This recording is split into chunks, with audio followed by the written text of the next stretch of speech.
तो भैया क्लास 12 की फिजिक्स विषय के अंतर्गत आप सभी लोगों को पहला चैप्टर पढ़ाया जा रहा है। और पिछले लेक्चर में मैंने आप लोगों को बताया था कि वैद्युत द्विध्रुव क्या होता है, वैद्युत द्विध्रुव आघूर्ण क्या होता है, वैद्युत द्विध्रुव के कारण उत्पन्न वैद्युत क्षेत्र की तीव्रता का व्यंजक दो स्थितियों में प्राप्त करना था। अच्छी स्थिति में मैंने आप लोगों को डिस्कस कर दिया था पिछले लेक्चर में। आज की इस क्लास में आप लोगों को हम निरक्षीय स्थिति में वैद्युत द्विध्रुव के कारण उत्पन्न वैद्युत क्षेत्र की तीव्रता का व्यंजक ज्ञात करना बताएंगे। और एक छोटा सा टॉपिक और आपका रह जाता है, उसको भी इसी क्लास में डिस्कस कर देंगे और ये चैप्टर यहाँ पर समाप्त हो जाएगा। तो चलिए इसको यहाँ पर हम समझते हैं निरक्षीय स्थिति में वैद्युत क्षेत्र की तीव्रता का व्यंजक। पहले निरक्षीय का मतलब समझिए। जो वैद्युत द्विध्रुव है, वैद्युत द्विध्रुव के बारे में तो मैंने आप लोगों को अच्छे से बता ही दिया है। तो फिगर को यहाँ पर समझना बहुत ज़रूरी है और बहुत ही अच्छे से आपको फिगर को समझना होगा। वैद्युत द्विध्रुव के बारे में मैंने बताया था कि देखिए वैद्युत द्विध्रुव का निर्माण कैसे होता है। देखिए यहाँ पर आपका माइनस क्यू आवेश है, इसको बिंदु ए नाम दे देते हैं। यहाँ पर आपका प्लस क्यू आवेश है, इसको बिंदु बी नाम दे देते हैं। दोनों आवेशों के बीच की दूरी कितनी होती है, 2l होती है आपकी। ये आपका मध्य बिंदु आपका हो गया, इसको ओ नाम दे देते हैं। क्लियर। तो ये आपका वैद्युत द्विध्रुव बन गया। यहाँ पर देख पा रहे हो कि परिमाण में समान आवेश हैं और प्रकृति में विपरीत आवेश हैं।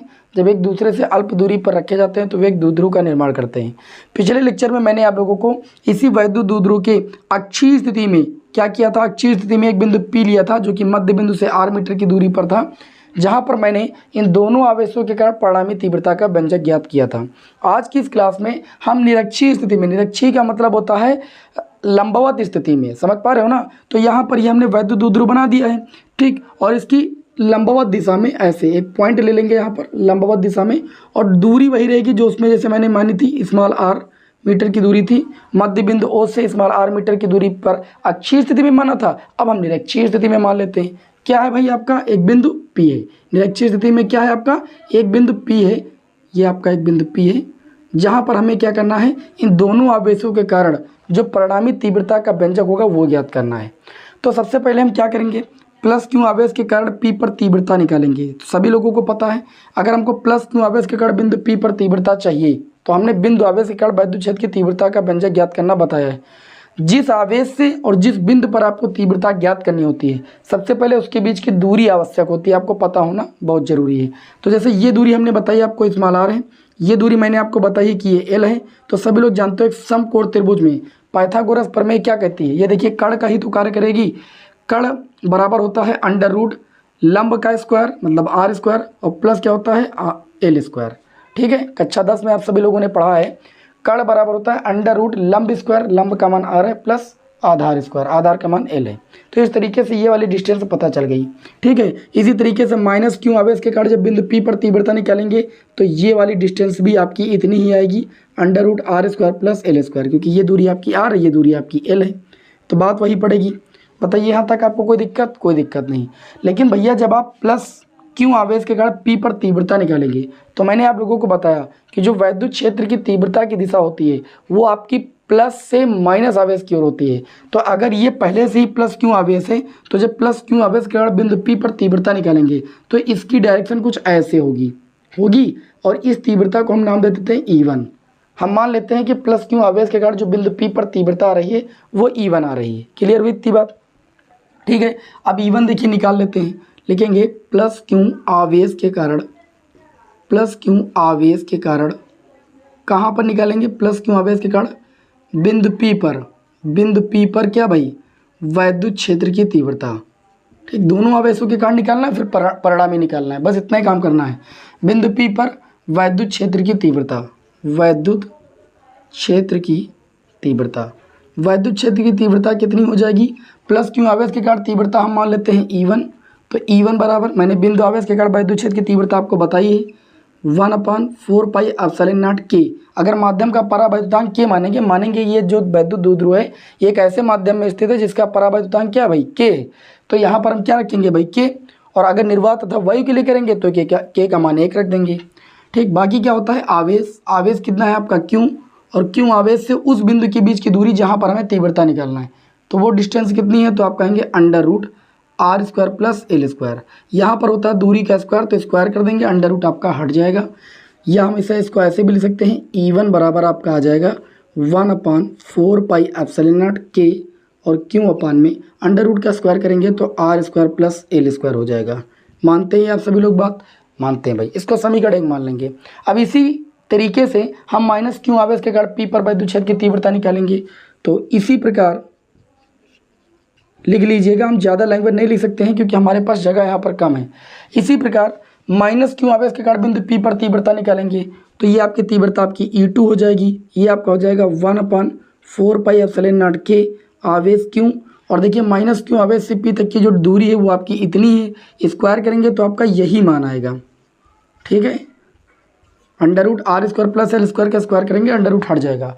लेकिन अब आपको ध्यान ये देना है कि जो हम माइनस क्यू आवेश के कारण बिंदु पी पर तीव्रता निकाल रहे हैं उसकी डायरेक्शन किधर की ओर है, क्योंकि वैद्युत क्षेत्र की तीव्रता सदिश राशि है, डायरेक्शन एक दिशा में है तो परिणामी दोनों के योग से मिलता है।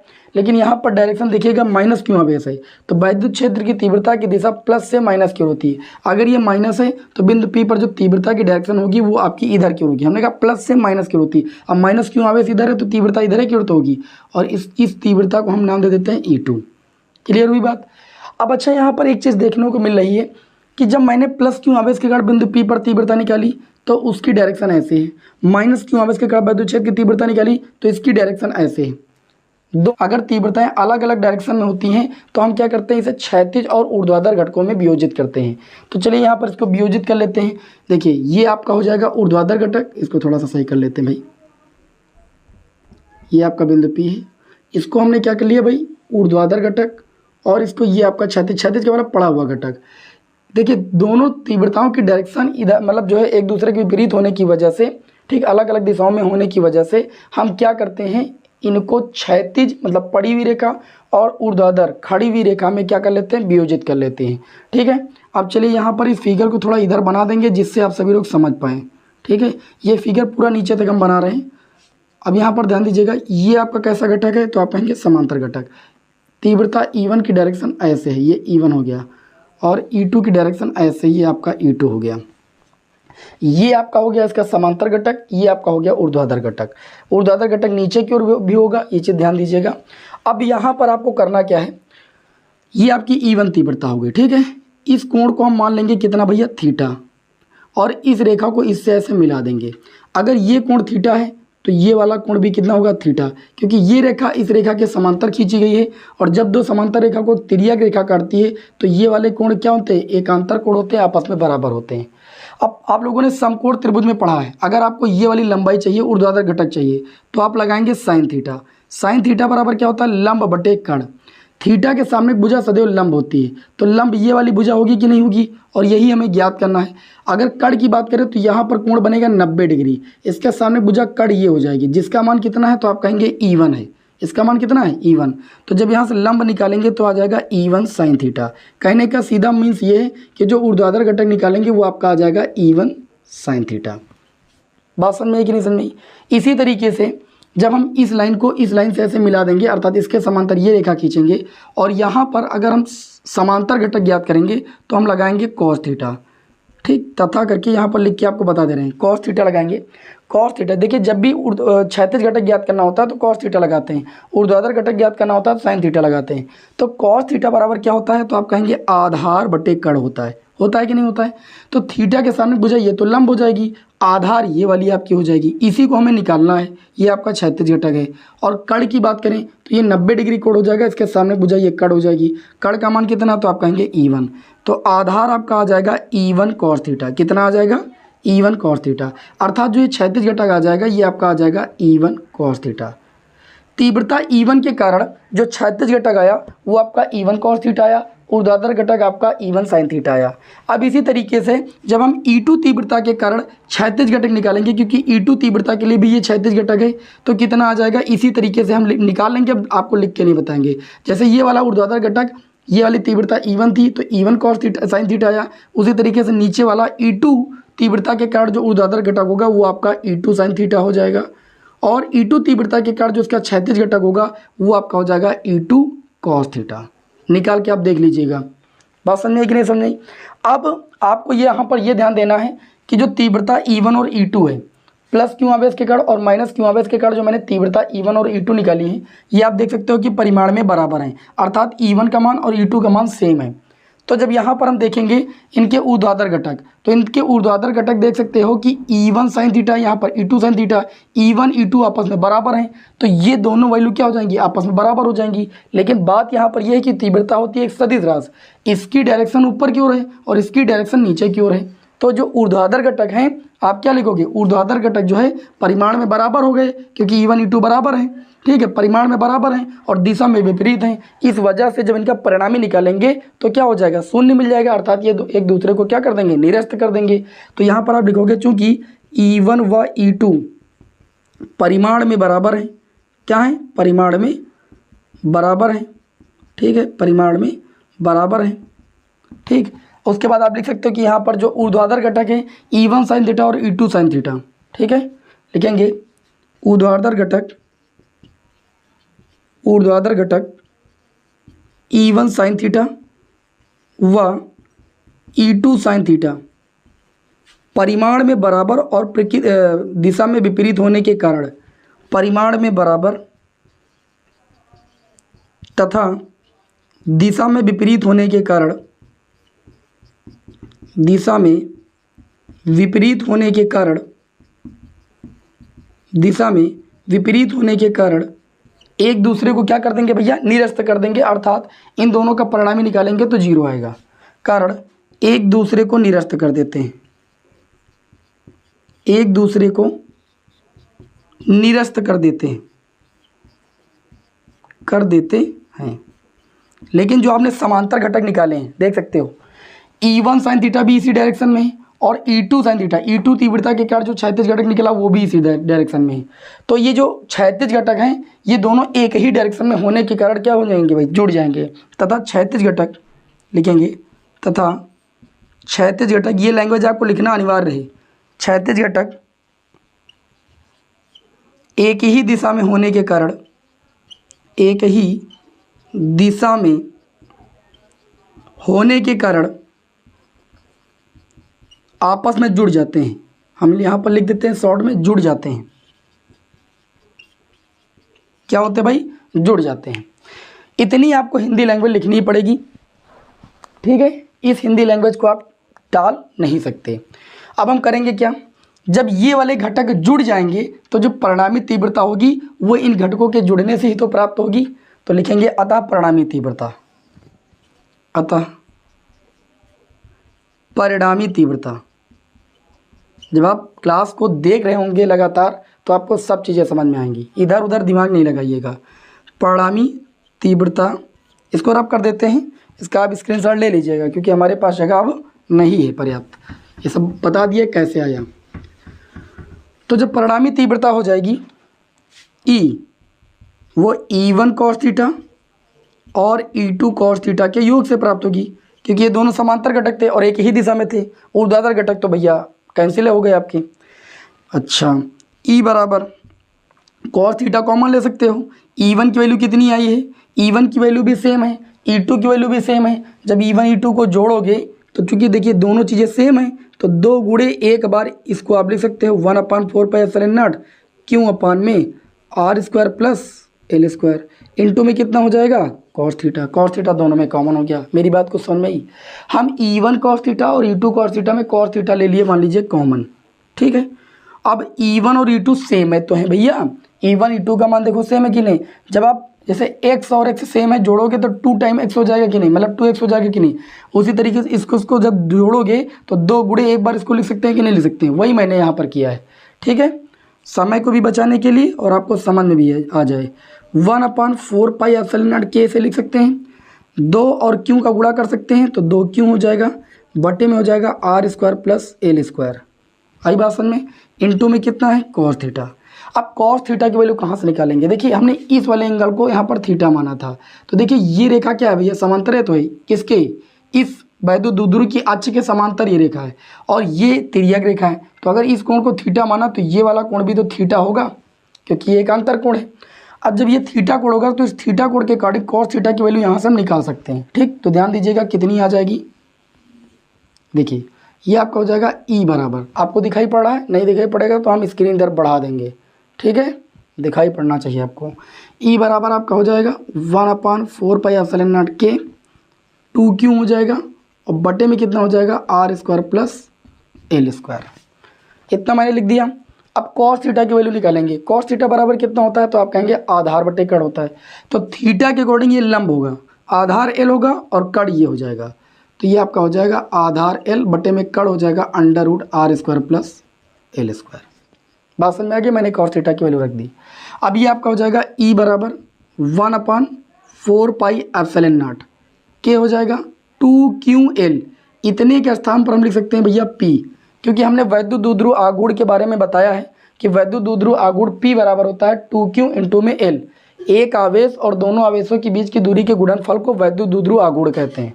ठीक, यहाँ पर देखिए, यहाँ पर R square plus L square की पावर अंडर रूट का मतलब होता है पावर 1/2, और यहाँ पर देखिए ब्रैकेट में लिखा है, इसका मतलब इसकी पावर 1 है। तो जैसे हम अभी x अंडर रूट x जोड़ते तो इसको हम x की पावर 3/2 लिखते कि नहीं, क्यों लिखते हैं, क्योंकि अंडर रूट का मतलब पावर 1/2, इसकी पावर 1, जब आधार लेंगे और घाते जोड़ेंगे 1 में 1/2 तो 3/2 ही तो आएगा। उसी तरीके से यहाँ पर आधार आपका है R square plus L square और पावर को जोड़ेंगे तो 3/2 ही आएगा। यहाँ तक कोई समस्या? कोई समस्या नहीं। यहाँ पर जो वैद्युत द्विध्रुव है इसमें आप देखिए आर की तुलना में जो एल दूरी होती है वो छोटी दूरी होती है। वैसे भी आपने बताया कि परिमाण में समान और प्रकृति में विपरीत आवेश जब एक दूसरे से अल्प दूरी पर रखे जाएं तो ये एक तो ऐसे 2L ऐसे ही अल्प दूरी है, तो L तो और भी छोटी दूरी होगी। तो यहाँ पर लिखेंगे L चूँकि बहुत छोटी दूरी है आर की तुलना में, और जो बहुत छोटी दूरियाँ होती हैं उनको हम डेरिवेशन में नेगलेक्ट कर देते हैं, सभी को पता है। तो इसलिए आपका E बराबर हो जाएगा 1/4 पाई एप्सिलॉन नॉट के, P ऊपर हो जाएगा, L को जब नेगलेक्ट करेंगे तो आर स्क्वायर की पावर कितना बचेगा 3/2। ये 2 से 2 आपका कैंसिल हो जाएगा कि नहीं, बताइए, कैंसिल हो जाएगा। तो E बराबर आपका हो जाएगा 1/4 पाई एप्सिलॉन नॉट के, और P अपान में कितना हो जाएगा r³ बचेगा। ये निरक्षीय स्थिति में वैद्युत क्षेत्र की तीव्रता का व्यंजक आ गया। बाकी वही काम निर्वात अथवा वायु के लिए k का मान 1, ठीक है। तो यहाँ पर लिख दीजिएगा यदि k बराबर 1 तो वैद्युत क्षेत्र की तीव्रता आ जाएगी 1/4 पाई एप्सिलॉन नॉट P अपान में r³। ठीक, वैद्युत क्षेत्र की तीव्रता का मात्रक मैंने बताया था न्यूटन प्रति कूलम या ओल्ड प्रति मीटर, 2 मात्रक आपको बताए थे। अब देखिए भैया सबसे जो मेन बात वो क्या है, हमने परिणामी तीव्रता निकाली, प्लस क्यू आवेश के कारण P पर और माइनस क्यू आवेश के कारण जो तीव्रताएं हैं उनका परिणामी निकाला। तो चूंकि समांतर घटक एक ही दिशा में थे इसलिए समांतर घटकों के योग से परिणामी तीव्रता मिली। ऊर्ध्वाधर घटक तो भैया विपरीत थे इसलिए निरस्त हो गए थे। अब जो आप देख पा रहे हो समांतर घटक यही तो था, तो जो तीव्रता थी उसकी डायरेक्शन इधर की ओर तो है। वैद्युत द्विध्रुव की दिशा किधर वैद्युत द्विध्रुव आघूर्ण की दिशा किधर से किधर की ओर होती है, -q से +q। और जो मैंने यहाँ पर तीव्रता निकाली निरक्षीय स्थिति में, इसकी दिशा किधर से किधर की ओर है, प्लस से माइनस की ओर, इधर जा रही है ना दिशा। तो आप कह सकते हैं कि जो वैद्युत क्षेत्र की तीव्रता की दिशा है वो द्विध्रुव की दिशा के विपरीत है, अर्थात प्लस से माइनस की ओर है। ये परिणामी तीव्रता ही, ये एक सदिश राशि है, इसकी दिशा किधर से किधर की ओर होगी, प्लस से माइनस की ओर। ये भी क्वेश्चन आपके एग्जाम में पूछा जाता है। तो ये निरक्षीय स्थिति में वैद्युत क्षेत्र की तीव्रता का व्यंजक मैंने ज्ञात करना बता दिया। स्क्रीनशॉट लेना है ले लीजिए। अब आपका एक टॉपिक और आपका छोटा सा टॉपिक बचता है, उसको भी आज ही की क्लास में हम डिस्कस कर देंगे। एक समान बाह्य वैद्युत क्षेत्र में रखे द्विध्रुव पर लगने वाले बल युग्म के आघूर्ण का व्यंजक, ठीक है। उसके बाद ये आपका चैप्टर खत्म हो जाएगा। तो जल्दी से स्क्रीनशॉट लीजिए, इसको यहाँ पर हम रफ कर देते हैं भाई, ठीक है, रफ कर दें इसको। चलिए, ये बहुत ही इंपॉर्टेंट डेरिवेशन था आपका, ठीक है, ये बहुत ही इंपॉर्टेंट आपका डेरिवेशन था। अब आप सभी लोगों को अगली हेडिंग लगाना है, एक समान वैद्युत क्षेत्र में जो द्विध्रुव है उसको हम थीटा कोण बनाते हुए रखेंगे और उस पर कार्य करने वाले बल युग्म के आघूर्ण का व्यंजक ज्ञात करेंगे। ठीक, तो हेडिंग लगा लीजिएगा, एक समान वैद्युत क्षेत्र में, एक समान वैद्युत क्षेत्र में क्या है भाई, एक समान वैद्युत क्षेत्र में रखे वैद्युत द्विध्रुव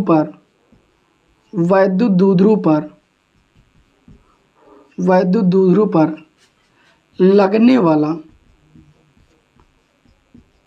लगने वाले बल युग्म के आघूर्ण का व्यंजक, बल युग्म के, दिखाई पड़ा है, बल युग्म के आघूर्ण का व्यंजक क्या है भाई, बल युग्म के आघूर्ण का व्यंजक या बल युग्म का आघूर्ण। ठीक, छोटा सा डेरिवेशन है, एग्जाम में कभी कभी 2 नंबर में पूछ लिया जाता है। चलिए इसको भी हम समझ लेते हैं। यहाँ पर लिखा है कि एक समान वैद्युत क्षेत्र में रखे वैद्युत द्विध्रुव पर लगने वाले बल युग्म के आघूर्ण का व्यंजक निकालना है। इसके लिए सबसे पहले हम एक समान वैद्युत क्षेत्र को यहाँ पर शो करेंगे। ये आप देख पा रहे हो, जो मैं लाइनें खींच रहा हूँ ये एक समान वैद्युत क्षेत्र को प्रदर्शित कर रही हैं। ठीक है, ये एक समान वैद्युत क्षेत्र मैंने आपके सामने बना दिया। वैद्युत क्षेत्र को ई से लिखते हैं, वो मैंने आपके सामने लिख दिया। ठीक है, वैद्युत क्षेत्र एक सदिश राशि है, इसलिए इसके ऊपर वेक्टर लगा देते हैं। अब एक वैद्युत द्विध्रुव को इस वैद्युत क्षेत्र में हम थीटा कोण बनाते हुए रख देते हैं ऐसे। ये वैद्युत द्विध्रुव हो गया, इसको मैंने इस वैद्युत क्षेत्र में थीटा कोण बनाते हुए, क्षेत्र से थीटा कोण बनाते हुए रख दिया है। वैद्युत द्विध्रुव का निर्माण कैसे होता है? एक माइनस क्यू आवेश होता है, एक प्लस क्यू आवेश होता है। ये आपका ए बिंदु हो गया, ये आपका बिंदु बी हो गया। और वैद्युत द्विध्रुव में दोनों आवेशों के बीच की दूरी कितनी होती है? तो आप बताएंगे कि 2l दूरी होती है। होती कि नहीं होती? तो आप कहेंगे जी होती है। बी को हम ऐसे परपेंडिकुलर एक लाइन खींच देंगे, इस पॉइंट को सी नाम दे देंगे। क्लियर? अब बहुत ध्यान से समझिएगा, हमने क्या किया। आप सबसे पहले कहेंगे कि माना हमारे पास एक समान वैद्युत क्षेत्र ई है, इसमें हमने एक वैद्युत द्विध्रुव ए बी को वैद्युत क्षेत्र से थीटा कोण बनाते हुए रख दिया है। तो आप सभी लोगों को पता है कि यहाँ पर एक प्लस क्यू आवेश है, एक माइनस क्यू आवेश है। वैद्युत क्षेत्र ई के कारण इस प्लस क्यू आवेश पर एक बल कार्य करेगा और एक माइनस क्यू आवेश के कारण एक बल कार्य करेगा। जो प्लस क्यू आवेश पर वैद्युत क्षेत्र के कारण बल कार्य करेगा वो आपका इस डायरेक्शन में कार्य करेगा। आपने पढ़ा है ई बराबर क्या होता है? एफ अपान में क्यू। क्या होता है? ई बराबर होता है एफ अपान में क्यू। वैद्युत क्षेत्र की जो तीव्रता की दिशा होती है वो प्लस से माइनस की ओर होती है। तो ये वैद्युत क्षेत्र की तीव्रता की दिशा है, ये आपकी इस डायरेक्शन में आपकी है ही है पहले से ही। अब इस तीव्रता के कारण जो बल कार्य कर रहा है आवेश पर वो आपका इस सूत्र से निकलेगा, एफ बराबर ई क्यू हो जाएगा। तो हम ये कह सकते हैं चूँकि दोनों आवेशों के परिमाण समान है तो जो बल इसके ऊपर कार्य करेगा वही बल इसके ऊपर कार्य करेगा, बशर्ते फर्क इतना होगा कि इस पर जो बल कार्य कर रहा है उसकी डायरेक्शन आपकी हो जाएगी। देखिए इस पर बल कार्य कर रहा है ई क्यू, इसकी डायरेक्शन इधर की ओर हो जाएगी। और ये आवेश वो प्लस है, ये ऋण है, तो इस पर भी बल तो इतना ही कार्य करेगा लेकिन वो इस डायरेक्शन में कार्य करेगा। प्लस क्यू आवेश के कारण अगर इस डायरेक्शन में कार्य कर रहा है तो माइनस क्यू आवेश के कारण इस डायरेक्शन में बल कार्य करेगा। क्योंकि वैद्युत क्षेत्र की तीव्रता के कारण कार्य कर रहा है इसलिए एफ बराबर ई क्यू, यहाँ पर भी बल कार्य करेगा। तो एक खास बात आपको देखने को ये मिली कि जब हम वैद्युत द्विध्रुव को एक समान वैद्युत क्षेत्र में रखते हैं तो वैद्युत द्विध्रुव के दोनों आवेशों पर, वैद्युत द्विध्रुव के दोनों आवेशों पर एक बल कार्य करने लगता है जिसका परिमाण आपस में बराबर होता है और प्रकृति क्या होती है? विपरीत होती है। डायरेक्शन या हम कह सकते हैं कि जो डायरेक्शन होती है वो विपरीत होती है। एक की डायरेक्शन ऐसे तो एक की डायरेक्शन ऐसा है, एक दूसरे के विपरीत है। अब एक चीज़ बताइए, ये दोनों बल क्या करेंगे? ये दोनों बल एक बलयुग्म बनाने लगे। एक बल यहाँ कार्य कर रहा है, एक बल यहाँ, यानी ये बलयुग्म कार्य करने लगा। ये बलयुग्म क्या करेगा? देखिए ये बल इधर लाने का प्रयास करेगा, ये बल इधर। तो ये बलयुग्म क्या करेगा? इस वैद्युत द्विध्रुव को वैद्युत क्षेत्र के समांतर लाने का प्रयास करता है, जिसे हम प्रत्यानयन बल युग्म कहते हैं। समझ पा रहे हो? इसको कहते हैं प्रत्यानयन बल युग्म आघूर्ण कहते हैं। क्यों? क्योंकि ये इस वैद्युत द्विध्रुव को वैद्युत क्षेत्र के समांतर लाने का प्रयास करता है। और इस प्रत्यानयन बल युग्म के आघूर्ण को हम टाउ से व्यक्त करते हैं। टाउ बराबर आप सभी लोगों ने पढ़ा है बल गुणे लंबवत दूरी। क्या पढ़ा है? बल गुणे लंबवत दूरी। कक्षा 11 में भी पढ़ा है। टाउ बराबर होता है बल गुणे लंबवत दूरी। तो टाउ बराबर बल कितना कार्य कर रहा है? तो आप कहेंगे ई क्यू कार्य कर रहा है। और लंबवत दूरी, तो लंबवत दूरी ये आपकी हो जाएगी। त्रिभुज ABC में अगर देखें तो यहाँ पर देखिए लंबवत दूरी निकालने के लिए मैंने अभी आपको बताया कि साइन थीटा लगाते हैं। अगर ये कोण थीटा है तो थीटा के सामने बुझाइए लंब हो जाएगी। हमको लंब ही तो चाहिए। लंब क्या है आपका? BC। लंबवत दूरी ही तो चाहिए। और कण कितना है आपका? कण आपका 2l हो जाएगा क्योंकि ये कोण आपका 90 डिग्री होगा। ये रेखा आपकी परपेंडिकुलर खींची गई है तो ये आपका कण हो जाएगा 2l। तो जब BC का मान यहाँ से निकालोगे तो ये आ जाएगा 2l साइन थीटा। अर्थात हम कह सकते हैं कि जो ये लंबवत दूरी हमने निकाली है ये कितनी आ जाएगी? 2l साइन थीटा आ जाएगी। बात को समझ में आई कि नहीं समझ में आई? तो लंबवत दूरी के स्थान पर कितना रख देंगे? 2l sine theta. बात समझ में आ गई? इसको सॉल्व करेंगे। टाउ बराबर इसको लिख सकते हैं 2QL। 2LQ इसको पास पास कर लिया और गुणे में हम ई लिख सकते हैं और इनटू में लिख सकते हैं साइन थीटा। तो टाउ बराबर 2QL। आप लोगों को मैंने बताया है कि वैद्युत द्विध्रुव आघूर्ण बराबर होता है 2ql, होता है कि नहीं होता है। तो इसलिए यहाँ पर टाउ बराबर आपका हो जाएगा इसके स्थान पर पी ई और कितना हो जाएगा साइन थीटा। टाउ बराबर जो पी ई साइन थीटा हो जाएगा, यही वैद्युत द्विध्रुव पर लगने वाले बल युग्म के आघूर्ण का क्या हो जाएगा व्यंजक हो जाएगा। मात्रक आप आराम से निकाल सकते हो, इसका मात्रक गुणे इसका मात्रक कर दीजिएगा, इसका मात्रक आ जाएगा। या ऐसे डायरेक्ट लिख सकते हो टाउ बराबर बल गुणे लंबवत दूरी होती, बल का मात्रक न्यूटन और दूरी का मात्रक मीटर, तो इसका न्यूटन मीटर मात्रक हो जाएगा। इसमें स्थितियाँ भी आपकी 3 बनेंगी, लेकिन उसको समझने से पहले एक बार इसको अगेन हम रिवीजन करा देते हैं आपको। आप क्या करोगे, सबसे पहले एक समान वैद्युत क्षेत्र को दिखाओगे, कहोगे माना एक समान वैद्युत क्षेत्र ई में एक वैद्युत द्विध्रुव ए बी जो है वैद्युत क्षेत्र ई से थीटा कोण बनाते हुए रखा गया है। वैद्युत द्विध्रुव पर जो आवेश हैं वो -q और +q हैं, इनके बीच की दूरी 2l है।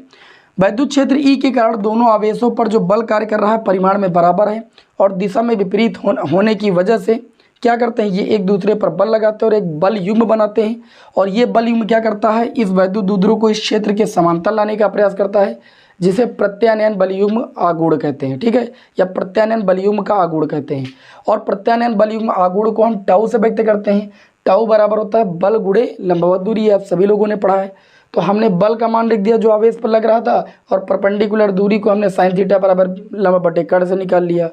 तो लंबवत दूरी रख दिया मैंने, 2ql को पास कर लिया क्योंकि 2ql p के बराबर होता है, और इनटू में ई आपका था, ई लिख दिया और साइन थीटा हो गया। तो इस तरीके से बल युग्म के आघूर्ण का व्यंजक आ गया टाउ बराबर पी ई साइन थीटा। अब इसकी 3 स्थितियाँ हैं। पहली कि अगर ये आपका जो वैद्युत द्विध्रुव है इस वैद्युत क्षेत्र से थीटा कोण कितना बना है आपका 90 डिग्री, अर्थात परपेंडिकुलर ऐसे हो, तो इस स्थिति में जो टाउ का मान होगा वो कितना होगा पी ई, और साइन 90 की वैल्यू कितनी होगी ज़्यादा, साइन यहाँ पर थीटा के स्थान पर 90 रखोगे, साइन 90 की वैल्यू कितनी हो जाएगी 1, तो टाउ बराबर कितना आ जाएगा पी ई आ जाएगा। इस स्थिति में जो बल आघूर्ण होता है ये आपका क्या होता है मैक्सिमम होता है। दूसरी स्थिति होती है अगर थीटा की वैल्यू 0 डिग्री हो, ठीक है, अर्थात कहने का मतलब इसके समांतर रख दे वैद्युत क्षेत्र के समांतर, तो थीटा बराबर कितना होगा 0 होगा, और जब थीटा बराबर 0 होगा तो टाउ बराबर कितना हो जाएगा पी ई साइन 0, साइन 0 की वैल्यू कितनी होती है 0, तो टाउ बराबर हो जाएगा 0।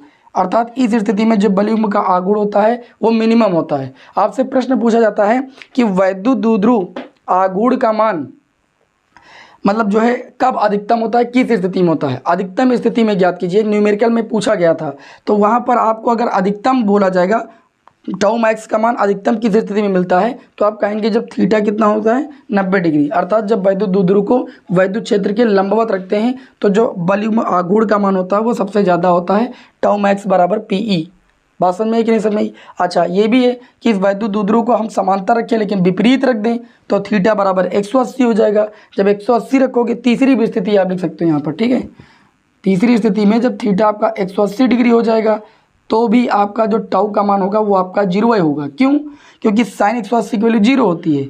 तो इन दोनों स्थितियों में जो बल युग्म का आघूर्ण होता है वो आपका कम होता है, यानी मिनिमम होता है, और थीटा बराबर 90 डिग्री में क्या होता है भैया मैक्सिमम होता है। ठीक है, आप सभी लोग भाई चैनल को जरूर सब्सक्राइब कीजिएगा। मिलते हैं नेक्स्ट क्लास में। जय हिंद, वंदे मातरम।